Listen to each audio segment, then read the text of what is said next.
Good morning. ఇప్పుడు ఈ patient నా దగ్గరికి పెదం మీద చిన్నపాటి ఉబ్బెత్తు లాంటి స్వెల్లింగ్ వచ్చింది మేడం. ఫస్ట్ చిన్నదిగా ఉండింది, కానీ నేను 2-3 సార్లు గిల్లడం వల్ల ఇంత సైజ్ పెరిగింది అండ్ గిల్లినప్పుడు కూడా బాగా బ్లీడ్ అవుతుంది. సో నాకు భయం అనిపించింది, అందుకని మిమ్మల్ని కన్సల్ట్ అవుదామని వచ్చాను అని చెప్పారు.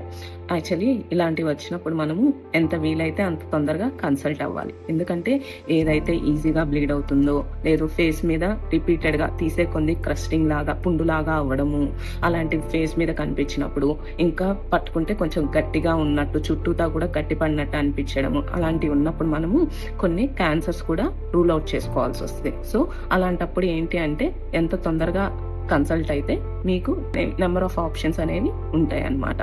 సో ఈ పేషెంట్ కి లక్కీగా ఇది ఏంటి అంటే బినైన్, అంటే ఎటువంటి చెడ్డగడ్డ కాదు. అందుకని ఈ పేషెంట్ కి కాట్రీ చేశామన్నమాట. సో కాట్రీ అనేది చాలా సింపుల్ ప్రొసీజర్. మెయిన్ మా డర్మటాలజిస్ట్ ఎయిమ్ ఏంటి అంటే ఏ ప్రొసీజర్ చేసినా ఎక్కువ బ్లీడ్ అవ్వకూడదు అండ్ వీలైనంత వరకు సూచర్ అవాయిడ్ చేయాలి అండ్ చేసిన దగ్గర ఎటువంటి మచ్చ పడకూడదు, స్కార్ అవ్వకూడదు అనమాట. ఇది మా మెయిన్ ఎయిమ్. సో తనకి 1 వీక్ తర్వాత ఎలా ఉందో ఇప్పుడు చూద్దాం. చేయాలి